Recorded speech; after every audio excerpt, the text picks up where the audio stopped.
info@saadi کے معزز ناظرین، میں ہوں اسد کمال۔ آپ تمام دیکھنے اور سننے والوں کو السلام علیکم۔ دوستو، اگر آپ نے ابھی تک ہمارا چینل سبسکرائب نہیں کیا تو جلدی سے سبسکرائب کر لیں اور ساتھ ہی موجود بیل کا بھی بٹن دبا لیں تاکہ آپ کو ہمارے آنے والی ہر ویڈیو کا نوٹیفیکیشن بر وقت ملتا رہے۔ دوستو، آج میں جن مجاہدین کے بارے میں بات کر رہا ہوں اسے پوری دنیا طالبان کے نام سے جانتی ہے۔ بنیادی طور پر طالبان پشتو زبان کا لفظ ہے جس کے معنی طالب علم کے ہیں۔ نسلی اعتبار سے اصل میں طالبان پختون ہیں۔ طالبان وہ لوگ ہیں جو افغان جہاد میں مجاہدین کے ساتھ مل کر روس کے خلاف لڑ رہے تھے۔ روس کو شکست دینے اور روسی حکومت کے خاتمے کے بعد طالبان اور مجاہدین کے آپس میں خانہ جنگی شروع ہو گئی، جس کے نتیجے میں بے شمار مسلمان بھائیوں کا خون بہایا گیا۔ یہ دیکھتے ہوئے 1994 میں ملا عمر نے چند طالب علم کا گروہ قائم کیا۔ یہ افغانستان کے دینی مدرسے میں طالب علموں کی سیاسی اور عسکری جماعت بن کر ابھری، جسے آنے والے وقتوں میں تحریک اسلامی طالبان کا نام دیا گیا۔ یہ افغانستان کی سب سے طاقتور اور با اثر جماعت بن گئی تھی۔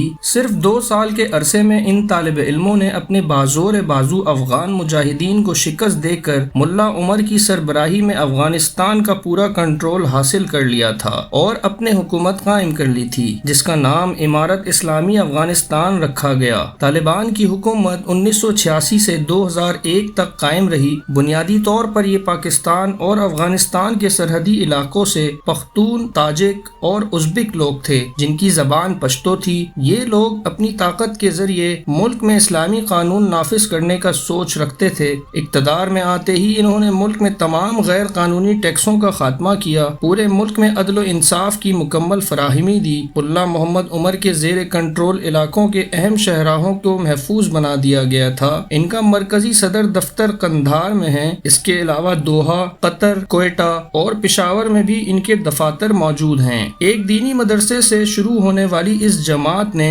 دیکھتے ہی دیکھتے ایک اندازے کے مطابق 85,000 تربیت یافتہ جنگجو کی لشکر تیار کر لی۔ عالمی طاقتیں شروع سے ہی ان کو سپورٹ کرنے کا الزام پاکستان، چین، ایران، قطر، سعودی عرب اور روس پر لگاتی ہیں۔ ان کی خارجہ تعلقات کے بارے میں اگر بات کریں تو ابتدا میں صرف سعودی عرب، متحدہ عرب امارات اور پاکستان نے ہی اسے تسلیم کیا تھا۔ پڑوسی ممالک میں صرف پاکستان سے ہی ان کے بہترین تعلقات تھے۔ اسامہ بن لادن نے جب سرزمین عرب پر امریکن افواج کی موجودگی کے خلاف آواز اٹھائی تو اس کے بعد 11 ستمبر 2001 میں طالبان کی جانب سے امریکہ کے شہر نیو یارک میں واقع ورلڈ ٹریڈ سینٹر پر اسامہ بن لادن نے حملہ کر دیا۔ اس حملے میں ایک اندازے کے مطابق 3,000 امریکی اور غیر ملکی باشندے مارے گئے تھے اور 6,000 سے زائد زخمی ہوئے۔ اس کے علاوہ اربوں ڈالر کا مالی نقصان بھی ہوا تھا۔ ناظرین، ورلڈ ٹریڈ سینٹر پر حملے کے فوری بعد دنیا بھر میں مسلمانوں کے خلاف نفرت پھیل گئی تھی۔ امریکہ کی جانب سے ان حملوں کا ذمہ دار عالمی دہشت گرد تنظیم القاعدہ اور اس کے سربراہ اسامہ بن لادن کو ٹھہرایا گیا تھا۔ 2001 میں ہی امریکہ نے افغانستان پر حملہ کیا۔ وہ جانتے تھے کہ اسامہ بن لادن افغانستان میں پناہ گزیر ہے۔ افغانستان میں بے شمار آپریشن کیے گئے لیکن اسامہ بن لادن کی تلاش ختم نہ ہوئی۔ الٹا تحریک اسلامی طالبان کی حکومت اپنے طاقت کے زور پر ختم کر دیا۔ افغانستان میں اتحادی فوج نے اپنی جگہ سنبھال لی۔ پورے ملک میں امن و امان کا خاتمہ ہو کر خانہ جنگی کا ماحول برپا رہا۔ امریکن فوج مسلسل اسامہ بن لادن کی تلاش میں سرچ آپریشن کرتی رہی۔ بالآخر 2011 میں ایبٹ آباد میں ایک آپریشن کے دوران اسامہ بن لادن کو ہلاک کر دیا گیا۔ افغانستان میں طالبان مسلسل بیرونی افواج کے ساتھ جنگ بندی میں گھیرے رہے۔ طالبان کا سب سے مؤثر طریقہ جنگ گوریلا جنگ ہے۔ جغرافیائی اعتبار سے افغانستان کا بیشتر حصہ سخت گزیر پہاڑیوں پر مشتمل ہے، جہاں جدید تربیت یافتہ اور اسلحہ سے لیس افواج بھی